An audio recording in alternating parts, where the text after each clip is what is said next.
One phone call, that's all it took to shatter a life.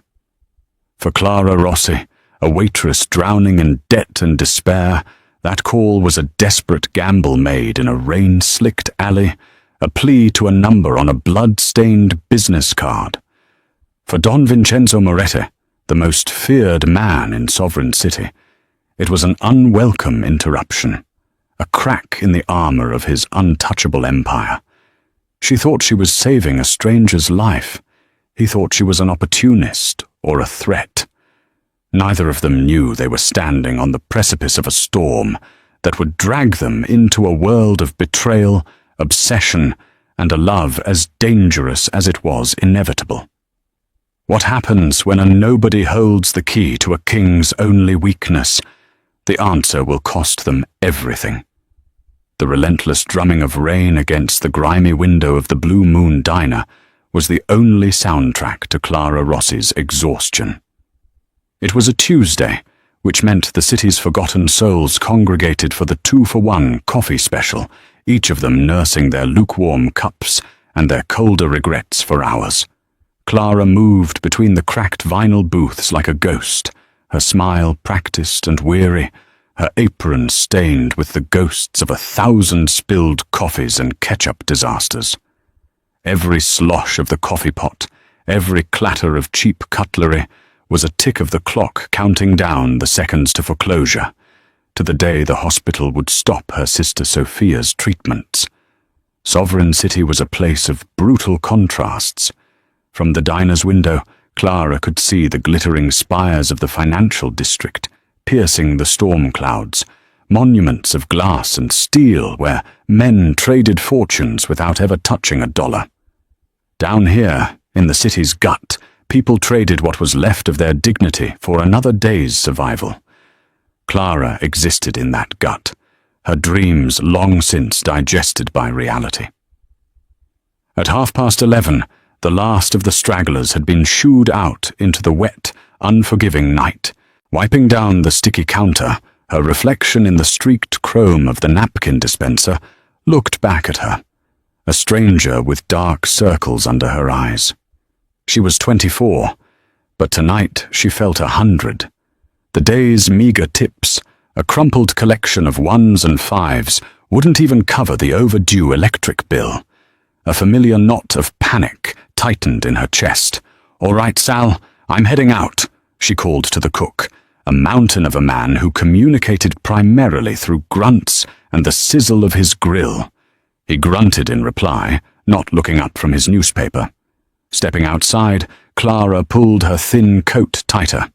The alley behind the diner was a shortcut to the bus stop, a dark chasm between brick walls that always smelled of stale grease and damp concrete. Tonight, the rain had washed the air clean, but the shadows seemed deeper, more menacing. Halfway down the alley, her foot hit something soft. Not a discarded trash bag, but something that yielded with a low groan. Her heart leapt into her throat.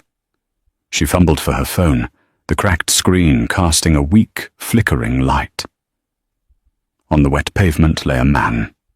He was young, probably her age, dressed in clothes that screamed money even when soaked and stained.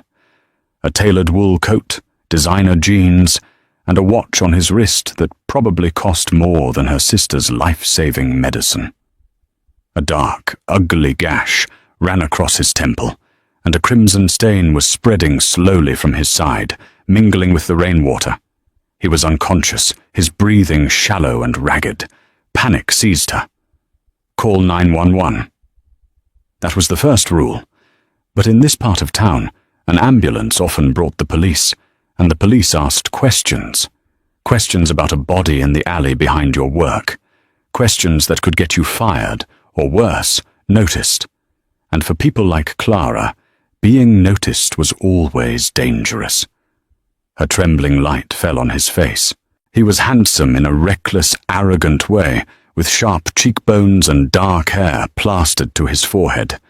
He looked like one of the men from the glass towers, fallen from his throne. As she knelt, her hand brushed against his coat pocket. a hard rectangle, a wallet. Her hands shook, but a desperate, reckless impulse took over. She needed to know who he was. Inside the fine leather wallet, there was no cash, just a series of platinum credit cards and a driver's license. Lorenzo Moretti. The name meant nothing to her, but behind the license was a single, stark, white business card, thick as cardboard. The engraving was simple, severe, and utterly terrifying. Vincenzo Moretti. There was no title, no company name, just the name and a phone number. Clara's blood ran cold. She didn't read the society pages or watch the news, but there were names in Sovereign City that you just knew. Names that were whispered in fear and reverence. Moretti was one of them. Vincenzo Moretti, the Lion of Sovereign City, the man who owned politicians, judges, and half the skyline she could see from the diner. A man whose business was death and power. This unconscious boy on the pavement was his son. Her mind reeled. The police were a bad idea, but calling this number felt like suicide. They would think she did this. They would think she was a witness, a loose end to be tied up. She should run. Walk away, get on the bus, and pretend she never saw a thing. Let the city swallow him up like it swallowed everyone else. But then, she looked at his face, at the pallor beneath his skin, the shallow rise and fall of his chest. He was just a boy, someone's son. And Sophia. If it were Sophia lying here, Clara would pray for a stranger to have the courage she was currently lacking. That thought, the image of her sister's fragile smile, was the only thing that could have made her do it. Her fingers, numb with cold and fear, shakily dialed the number. It rang once, a stark, electronic sound in the oppressive silence of the alley. A voice answered, low and gravelly, like stones grinding together. It was a voice that held no warmth, no welcome, only absolute and unnerving authority. Yes? Clara's own voice was a reedy whisper. Hello? I'm looking for Vincenzo Moretti. There was a pause, a silence so heavy it felt like a physical weight. You found him, the voice rumbled. Who is this? She swallowed, the rain dripping from her hair onto the phone screen. My name is Clara Rossi. You don't know me. But I think I've found your son. He's hurt. He's lying unconscious on the street. Another silence, this one sharper, more dangerous. The lion was listening. Where? The single word was not a question. It was a command. Clara gave him the address, her voice trembling so hard she could barely form the words. The alley behind the Blue Moon Diner. Don't move, the voice ordered. Don't talk to anyone. Don't touch him again. We are 5 minutes away. The line went dead. Clara stared at her phone, the finality of the click echoing in the alley. 5 minutes. She had just 5 minutes until the most dangerous man in the city arrived. She looked down at the bleeding boy at her feet, then up at the dark, indifferent sky. Her life, the fragile, precarious thing she had guarded so carefully, had just ended. She had no idea that a new one, terrifying and brilliant, was about to begin. The 5 minutes stretched into an eternity. For Clara, they were a frantic, heart-pounding lifetime spent kneeling in the rain. The weak light of her phone, her only companion. Every distant siren, every rumble of a passing truck sent a fresh wave of terror through her.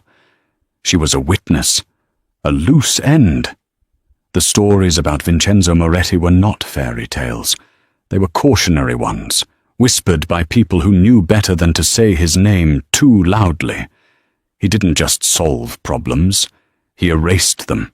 She half expected a fleet of black cars to descend on the alley, men in suits pouring out like soldiers. The reality was far more unsettling. Exactly 4.5 minutes after the call ended, a single vehicle, a black Bentley Mulsanne, turned silently into the mouth of the alley. Its headlights cut through the gloom, pinning Clara in their brilliant, unforgiving glare. The car was utterly silent, its engine a low purr that was more felt than heard. It moved with the predatory grace of a shark. The Bentley stopped a few feet away. The driver's side door opened, and a man emerged. He was enormous, a wall of tailored black wool, his face a mask of grim professionalism. He didn't look at Clara. His eyes scanned the alley, the rooftops, the dark doorways, his hand resting inside his jacket. Then the rear passenger door opened. Vincenzo Moretti stepped out of the car and into the rain. The storm didn't seem to touch him. He wore no coat, just an impeccably tailored Brioni suit the color of midnight, which should have been instantly ruined by the downpour, but somehow wasn't. He was older than Clara had imagined, perhaps in his late 40s, with threads of silver at his temples that only served to accentuate the predatory darkness of his hair. His face was all harsh angles and controlled intensity, a face that belonged on a Roman coin. But it was his eyes that held her captive. They were dark, intelligent, and utterly devoid of emotion. They were the eyes of a man who had seen the worst of the world and had mastered it. He moved with a quiet, deliberate grace that was more intimidating than any overt display of power. He didn't rush to his son.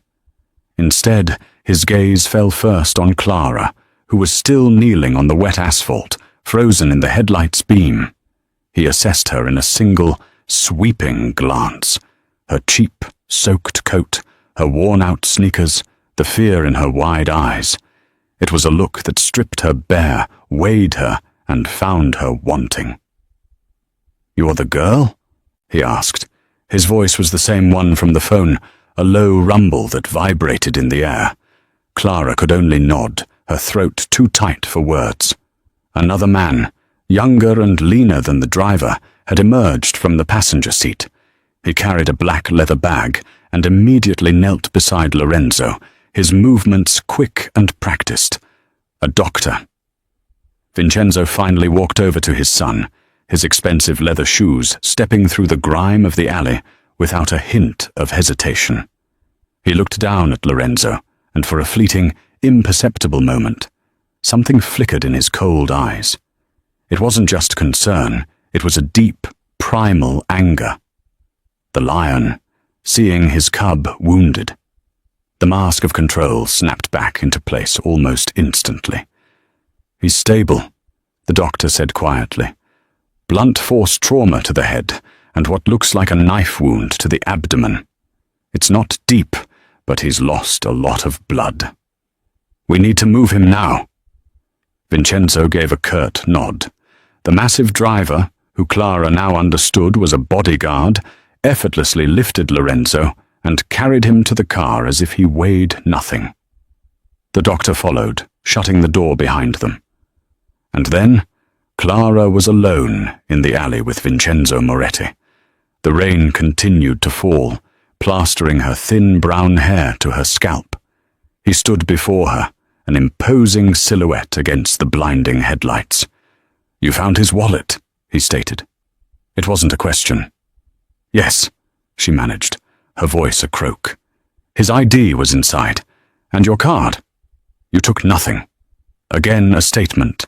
His eyes bored into hers, searching for any flicker of deceit.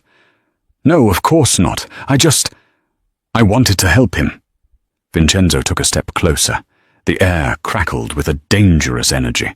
He smelled of rain, expensive cologne, and something else, something metallic and cold like power itself. "Help him," he repeated, the words laced with a deep, chilling cynicism. People in this part of the city don't help a Moretti. They run, or they look for an angle. An opportunity. "So I will ask you again, Miss Rossi. What do you want?" The accusation in his voice was a slap. He saw her not as a good Samaritan, but as a scavenger.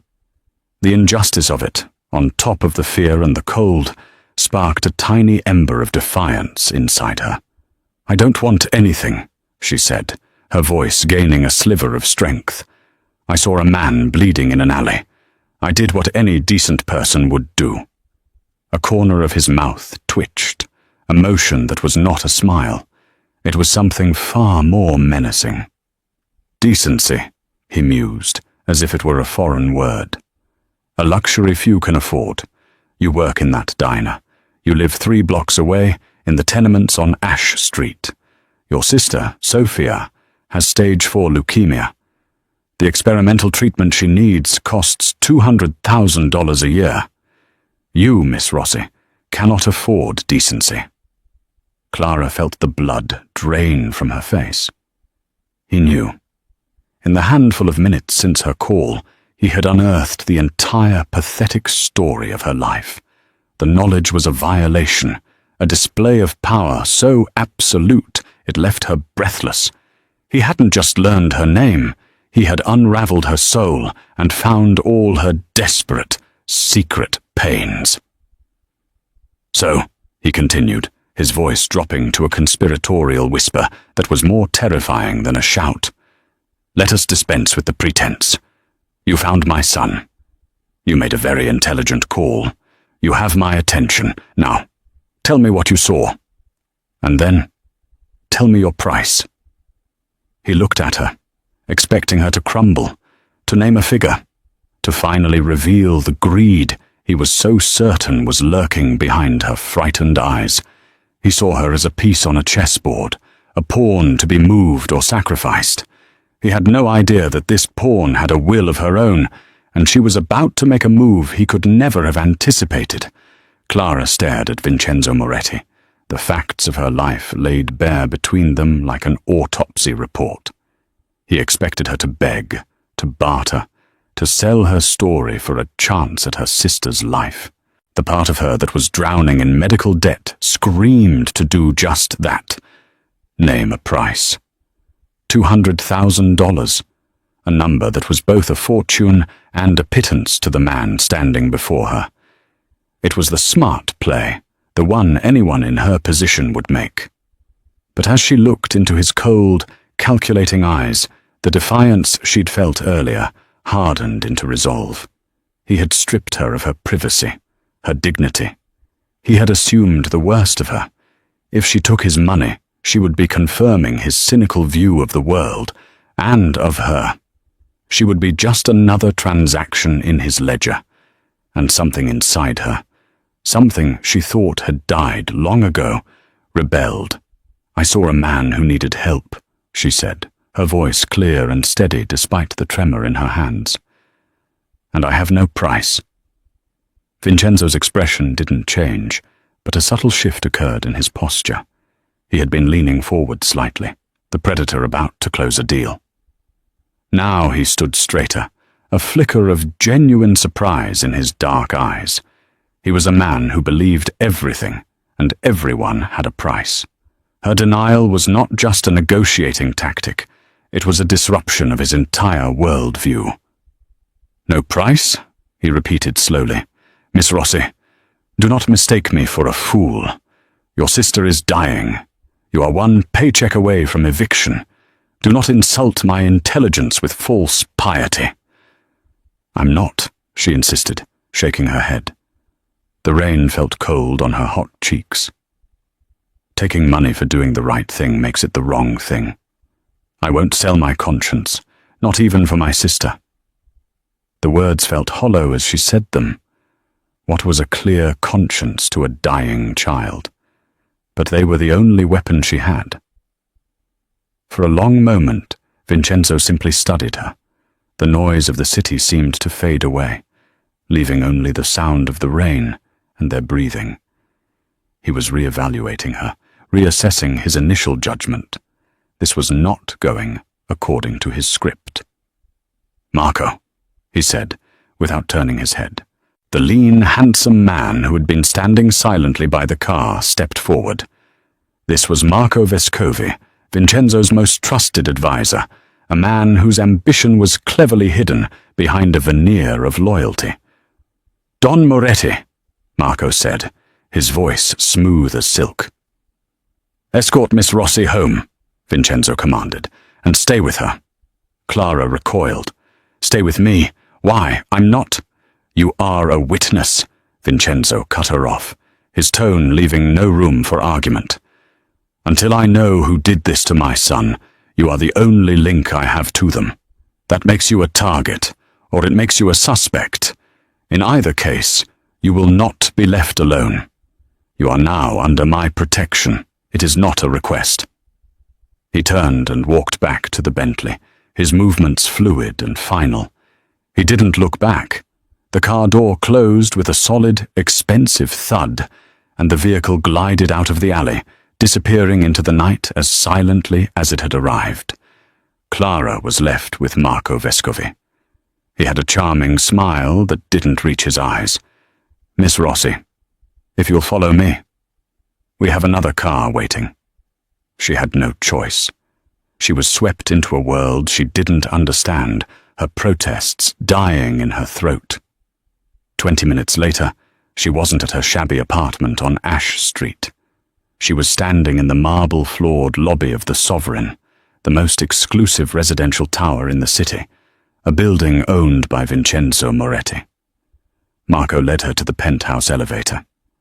"A precaution," he explained smoothly. "Your apartment is not secure.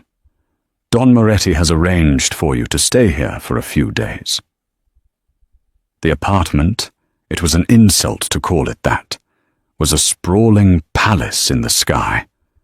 Floor-to-ceiling windows offered a god's-eye view of the entire city, the glittering lights stretching out like a fallen constellation.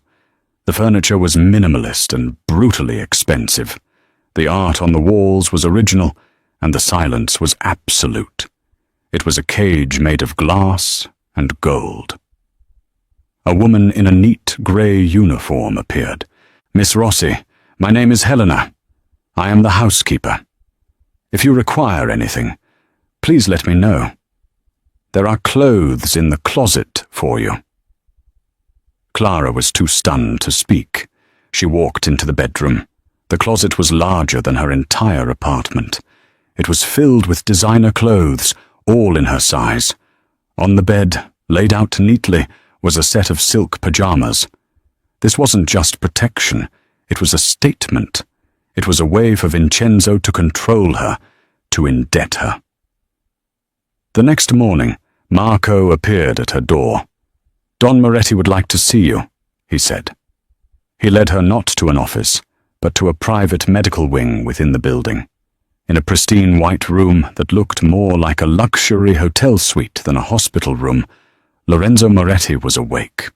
He was pale, with a bandage on his head and an IV in his arm, but his dark eyes were alert and sharp. Vincenzo stood by the window, looking out over his city. "Miss Rossi," Vincenzo said, turning to face her. "My son is alive, thanks to you." Clara looked at Lorenzo, who gave her a weak, slightly lopsided grin. "So you're the angel of the alley," he said, his voice hoarse. "My father said you wouldn't take any money. I didn't believe him." "I'm glad you're okay," Clara said, feeling awkward and out of place. Vincenzo stepped forward. He held a sleek, black checkbook. "I do not like being indebted to people, Miss Rossi. You saved the only thing in this world that matters to me. You refused payment, and while I find that unusual, I will respect it. However, you did not refuse help." He wrote something on the check, his movements precise. He tore it from the book and held it out to her. It was not made out to her. It was made out to the Sovereign City Cancer Institute. The amount was $250,000. "This is not a payment," Vincenzo said, his voice low and intense. "This is a donation to the hospital, earmarked for the experimental treatment program. Your sister's place in the trial is secured. It is done. There are no strings attached. You are free to go." Clara stared at the check, at the elegant, looping signature. Her vision blurred with tears. Everything she had fought for, prayed for was right there in her hand. Sophia would live. It was a miracle. "Why?" she whispered, looking up at him. His dark eyes met hers. "Because you did not ask," he said simply, "and because I need to know that I can trust you. The people who attacked my son are still out there. They may know you were a witness. You are still in danger." "So I'm not free to go," she realized. "No," Vincenzo confirmed.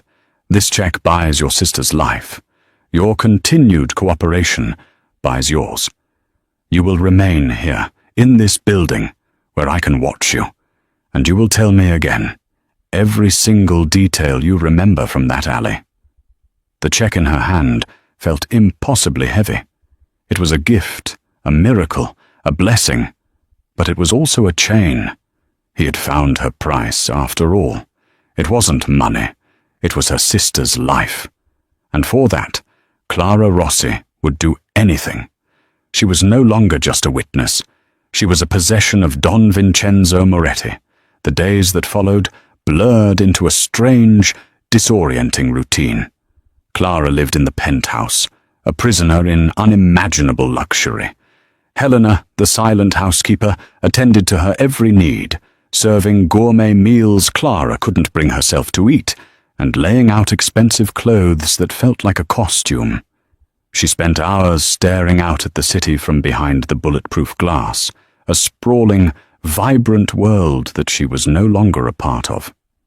She was an observer, a ghost haunting a palace.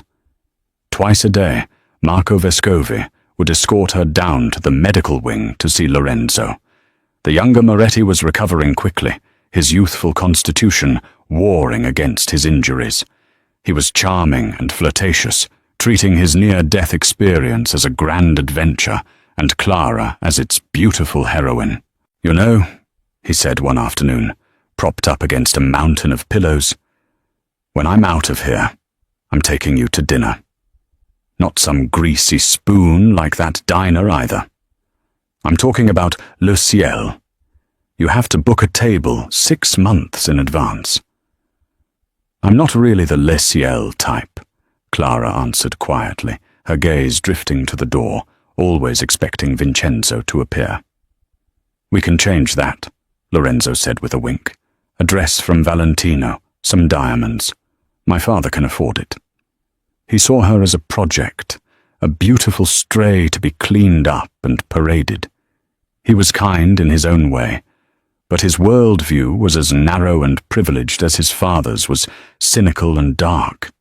He didn't understand that the clothes and the diamonds were not a gift, but the bars of her cage. Vincenzo was a far more sporadic and unsettling presence. He would appear without warning, sometimes in the medical wing, sometimes in her penthouse, always moving with that unnerving silence. He never engaged in small talk. His questions were always about the attack, dissecting her memory of that night in the alley. "The car?" he asked one evening, standing by the vast window as the sun set, painting the city in hues of orange and blood. "You heard no car before you found him?" "No, it was quiet. Just the rain. No voices. No sounds of a struggle. Nothing." He would stare at her, his dark eyes seeming to search for the lie he was convinced she was telling. He was a master of control, and Clara was a variable he couldn't solve. Her refusal of his money, her quiet defiance, her complete lack of guile. It all fascinated and infuriated him in equal measure. He was a man used to breaking people, but he couldn't find a single crack in her. One night, she couldn't sleep.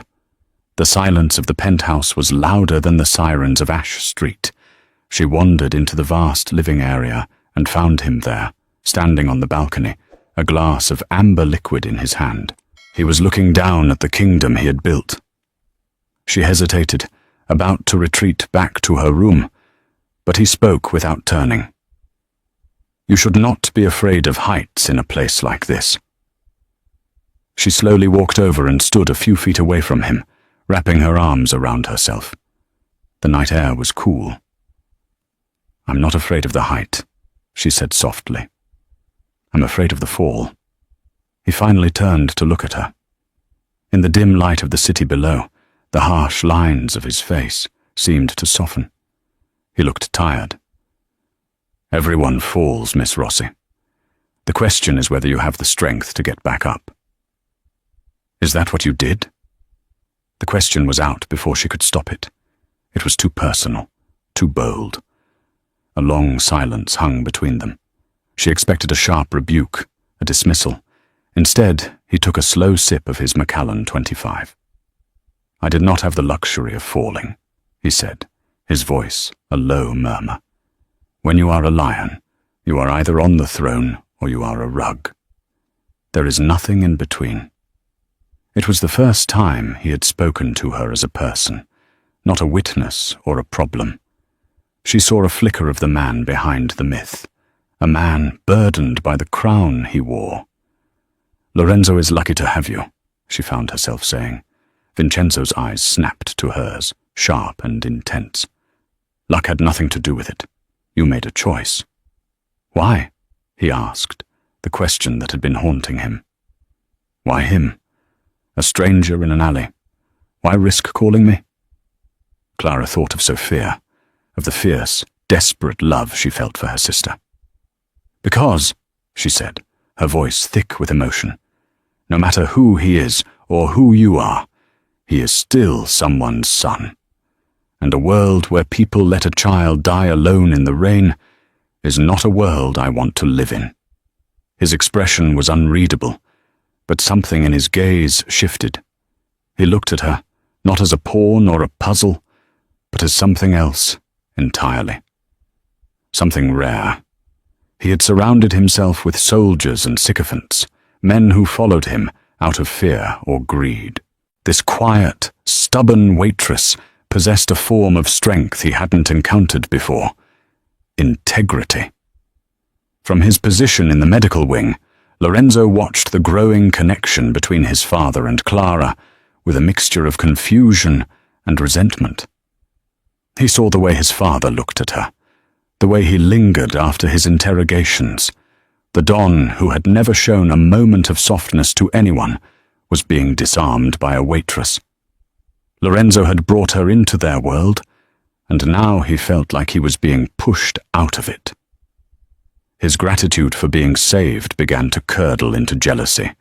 The gilded cage had 3 occupants now, and the tensions within its walls were becoming as dangerous as the threat lurking outside. A week after the attack, Sovereign City began to feel the pressure. Vincenzo Moretti was on the hunt, and when the lion was hungry, the entire ecosystem felt it. Shipments went missing from the docks controlled by the rival Falcone family. Key Falcone businesses were suddenly buried in regulatory inspections, and several of their top enforcers were arrested on long-forgotten warrants. Vincenzo was applying his power like a surgeon's scalpel, precise, deep, and designed to cause maximum pain with minimal noise.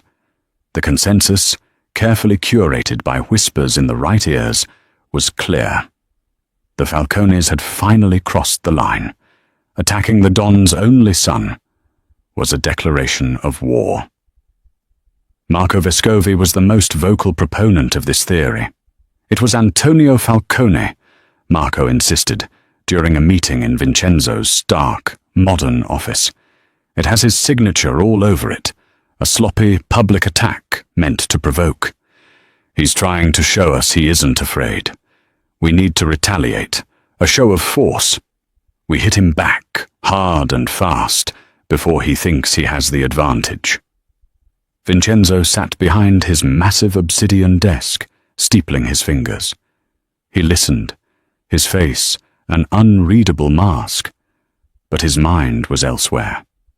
The Falcone theory made sense. It was the obvious answer, and Vincenzo Moretti had built his empire by never trusting the obvious answer. Antonio Falcone is a peacock, Vincenzo said, his voice a low growl. He is vain and stupid, but he is not suicidal. He knows what would happen if he touched Lorenzo. This was too reckless for him. It feels personal. What could be more personal than a family rivalry? Marco pressed, a hint of frustration in his smooth voice. Vincenzo's gaze drifted towards the security monitors on his wall. One of them showed a live feed of the penthouse garden, a lush green space on the roof of the skyscraper. Clara was there, sitting on a stone bench, reading a book. Even in the grainy black and white image, her quiet stillness was captivating. She was the one inconsistency in the entire equation, the one pure element in a world of deceit. His visits to her had changed. They were less like interrogations and more like conversations. He found himself asking about her life, her sister, the books she read. He learned that she loved classic literature, that she had dreamed of being a teacher before her sister got sick, that she possessed a simple, unshakable moral compass that he found both naive and fascinating. She was like a visitor from another world, and he, the king of his dark domain, was inexplicably drawn to her light. One evening, he found her in the penthouse library, a room she had gravitated to naturally. She was running her hand over the leather-bound spine of a book. "Do you read Dante?" he asked from the doorway. She jumped slightly, not having heard him approach. "A little. In college, before I had to drop out. I always loved the idea of the journey, of walking through hell to find paradise." "There is no paradise, Miss Rossi," he said, stepping into the room. "There is only one hell, and then another, slightly less painful hell." "I don't believe that," she said softly, turning to face him. "There has to be something good, something worth fighting for." He walked closer to her, the space between them shrinking until it was charged with an unspoken energy. He could smell the clean, simple scent of her shampoo, a stark contrast to the heavy perfumes of the women who usually occupied his world. "And what do you fight for?" he asked, his voice barely a whisper. "For hope," she answered, her gaze unwavering. "For the belief that even in the dark, there's a reason to look for the light." He reached out, his calloused fingers gently touching her cheek. Her skin was soft, warm. It was an impulsive, uncharacteristic gesture, one that surprised them both. For a heartbeat, the world stopped. The Don and the Waitress, the lion and the lamb. Clara didn't pull away. She leaned into his touch, her eyes searching his for something she couldn't name. It was a moment of profound, terrifying connection, a crack in the foundations of both their worlds. The moment was shattered by the buzz of his phone. He pulled his hand back as if burned, his mask of control slamming back into place. It was Marco. "We have a problem," Marco's voice said, tight with urgency. "One of the men we picked up, a Falcone soldier. He's talking. He says the hit on Lorenzo wasn't from Antonio. He says the order came from inside." Vincenzo went still. "Inside?" "That's what he's screaming. He said the man who paid him wasn't a Falcone. He described him. Tall, lean, always wears a silver ring on his right pinky finger." Vincenzo looked down at his own hand, then his mind flashed to an image of Marco, gesturing emphatically during their meeting that morning. On his right pinky finger, a silver ring, a family heirloom he never took off. The pieces clicked into place with sickening clarity. Marco, fueling the war with the Falcones to create chaos. Marco, using the attack on Lorenzo to position himself. Marco, the man he had trusted like a brother, was the serpent in his garden. And Clara, she wasn't just a witness to the Falcones. She was a witness to Marco's betrayal. Her danger had just increased 100-fold. He had brought her into his world to protect her, but he had only placed her in the very center of the storm. The revelation hit Vincenzo like a physical blow. Marco, his protégé, his right hand, the man he was grooming to one day take his place. The betrayal was so profound, so absolute, it momentarily stole his breath. He had built his world on a foundation of loyalty, enforced by fear. To be undone from within by the one man he thought was unshakable was the ultimate failure. He ended the call, his mind a maelstrom of cold, calculating fury. He needed to be certain. A cornered rat's confession was not enough. He needed irrefutable proof before he moved against a man as entrenched in his organization as Marco. His first instinct was to hide Clara, to send her away where Marco couldn't reach her. But he knew it was too late. Marco was cunning. If he sensed the slightest change in routine, if Clara suddenly vanished, he would know the game was up and accelerate his plans. No, Vincenzo had to play this hand with surgical precision. He had to keep everything exactly as it was. Clara, however, was becoming a complication he couldn't control. Her own intuition, honed by a life of watching people's subtle cues for survival, was telling her something was wrong. She saw the new tension in Vincenzo, the way he watched Marco with a chilling stillness. She also noticed things on her own. During one of her escorted walks in the rooftop garden, Marco's phone rang. He stepped away to take the call, but his voice carried on the wind. She heard only snippets. The girl is a problem. Getting too close. Needs to be handled soon. He thought she was a problem for Vincenzo, a distraction. But Clara's blood ran cold. He hadn't said the Don. He'd said getting too close. Close to what? She tried to rationalize it, to tell herself she was being paranoid, but the feeling of being watched, of a specific and personal threat, intensified. Meanwhile, Lorenzo was growing more suspicious by the day. Confined to his bed, he had nothing to do but observe.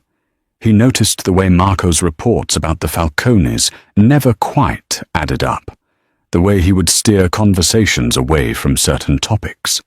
Lorenzo had grown up in a world of lies. He had a finely tuned ear for them. He and Marco had never been close.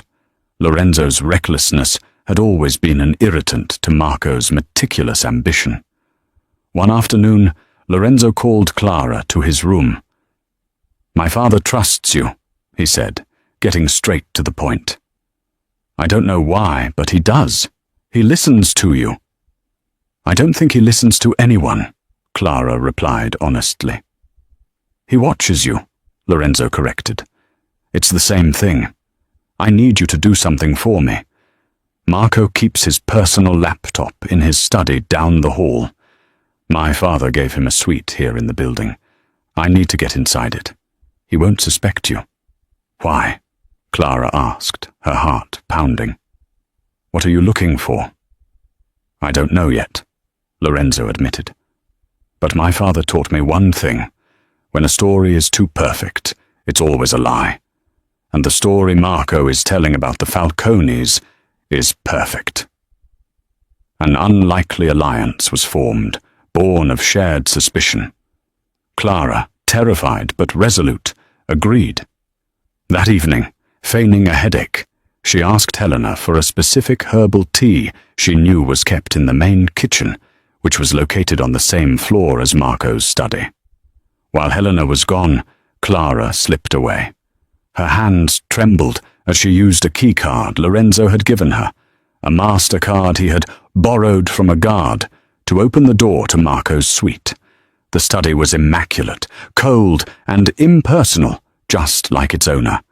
The laptop was on the desk. She didn't have the password, but Lorenzo had told her what to look for. A USB port in the back. She inserted a small flash drive he had given her, which he claimed contained a program that could copy recent files in seconds. As the files copied, she heard footsteps in the hallway. Panic seized her. She pulled the drive, slid it into her pocket, and flattened herself behind a heavy curtain just as the door opened. It was Marco. He walked in, but he wasn't alone. With him was a man Clara recognized with a jolt of pure terror. He was one of the men from the diner on the night of the attack, a customer who had been staring at her just before she'd gone out to the alley. He hadn't been a customer. He had been a lookout. "Is it done?" the man asked. "Almost," Marco replied, his voice a venomous hiss. "The Don is ready to move on the Falcones. Once the war starts, there will be chaos. In the middle of it all, a tragic accident. The lion dies, and a new one takes the throne. But the girl is a problem. She saw you that night, didn't she?" "She saw nothing. It was dark," the man grunted. "She doesn't need to have seen anything," Marco snapped. "She exists. She's a loose thread. And after I take care of Vincenzo, she will be my first loose end to tie off. Permanently." Clara held her breath, her body rigid with fear. They left the room, and she waited a full minute before daring to move. She stumbled back to her room, the flash drive clutched in her hand like a talisman. She didn't go to Lorenzo. She went straight to Vincenzo. She found him in his office, staring at a map of the city. Without a word, she walked to his desk and put the flash drive down. "Lorenzo was right," she said, her voice shaking but firm. "It was Marco. I heard him. He's planning to kill you." Vincenzo looked from the drive to her face, his expression grim. He had come to the same conclusion through his own channels, but her confirmation, the raw terror and courage in her eyes, was the final piece of the puzzle. He had put her in the path of a monster, and she had walked through fire and brought him the proof. He picked up the drive.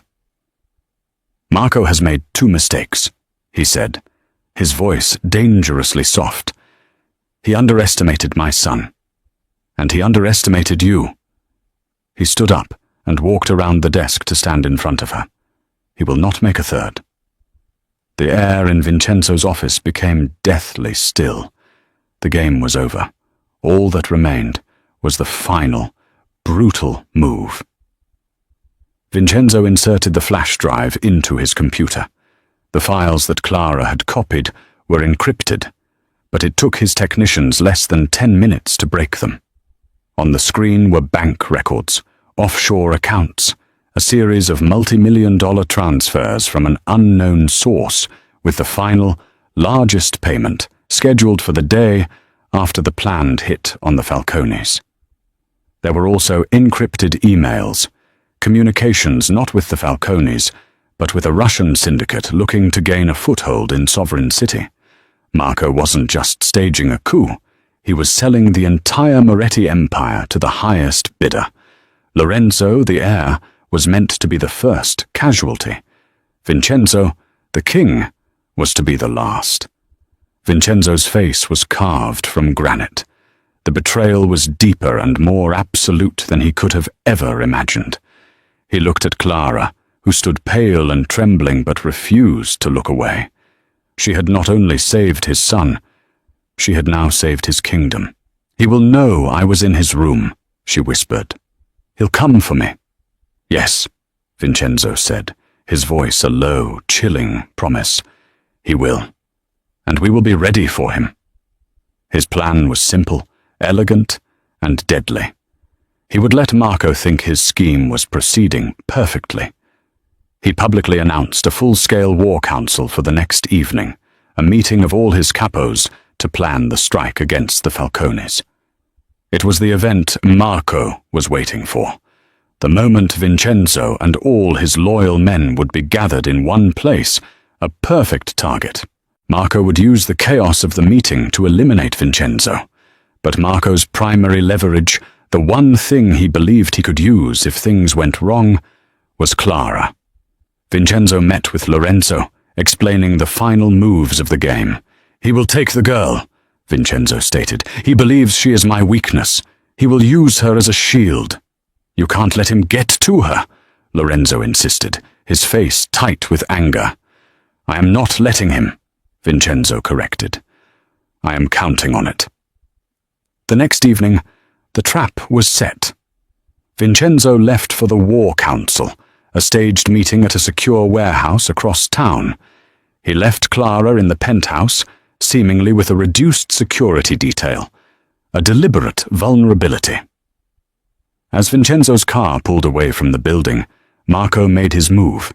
He used his override codes to disable the cameras on the penthouse floor and dismissed the guards with a story about a new protocol from the Don. Clara was waiting in the living room, her heart hammering against her ribs. She was the bait. The door slid open, and Marco stepped inside, a silenced pistol in his hand. His charming smile was gone, replaced by a look of cold, predatory triumph.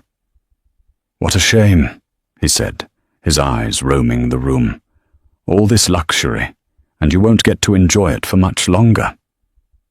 "Where is he?" "He's gone," Clara said, her voice surprisingly steady. "To the War Council. He's going to destroy the Falcones." "Oh, I doubt that," Marco sneered.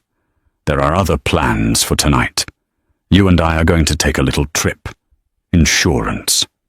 He grabbed her arm, his fingers digging into her skin like claws.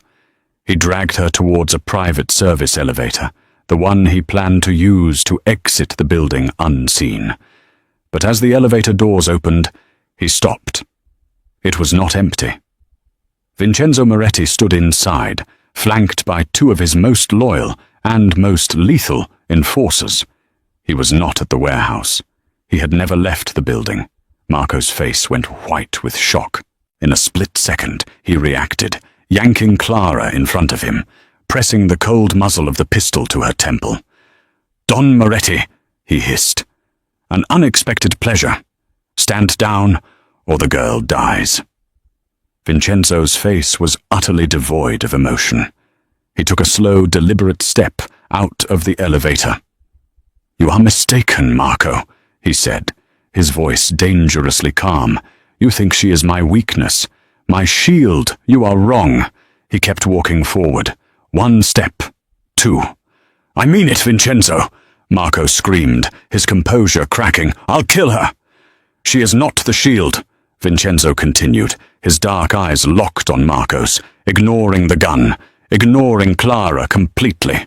"She is the bait, and you are the rat who walked right into the trap." In that instant, Marco understood. He had been played from the very beginning. Clara was not a shield. She was a tool, a means to an end. In his rage and panic, his grip on Clara loosened for a fraction of a second. It was all the opening Clara needed. Acting on pure instinct and the adrenaline of terror, she stomped her heel down hard on his instep and drove her elbow back into his ribs. Marco grunted in pain, his hold faltering. She threw herself to the side, scrambling away on the marble floor. The sound that followed was not a loud bang, but a soft, wet thump, and then another. Marco's eyes went wide, a look of shocked disbelief on his face. Two small, dark red circles appeared on the front of his pristine white shirt. He looked down at his chest, then back up at Vincenzo. He opened his mouth to speak, but only a gurgle of blood came out. He crumpled to the floor. Silence descended on the penthouse. Clara was on the floor, breathing in ragged gasps, staring at Marco's body. Vincenzo walked over, his own pistol, fitted with a suppressor, still in his hand. He looked down at his former protégé for a long, cold moment. Then his gaze moved to Clara. He knelt down in front of her, his movements surprisingly gentle. He reached out and tucked a stray strand of hair behind her ear. His eyes, for the first time, were not cold or calculating. They were filled with a raw, complex emotion she couldn't decipher. "It is over," he said softly. She looked from Marco's lifeless form to the powerful, dangerous man kneeling before her. The man who had used her, protected her, and ultimately saved her. She was alive. She was safe. But her old life was gone forever. She was now part of his world, a world of violence and shadows, bound to him by secrets and blood. She had walked through hell, just as she'd read in her books. She looked into Vincenzo Moretti's eyes and wondered, with a terrifying thrill, if this was what it felt like to find paradise. And so, the waitress who made a single phone call found herself standing at a crossroads. Behind her lay the simple, difficult life she had always known. Before her stood a man who was both her protector and her captor, offering her a world of immense power and terrible danger. Clara Rossi survived the fall, but now she must choose her future. Can she truly live in the lion's den, forever bound to the darkness that saved her sister's life? Can a love born from violence ever find peace? The story of the Don and the waitress is far from over.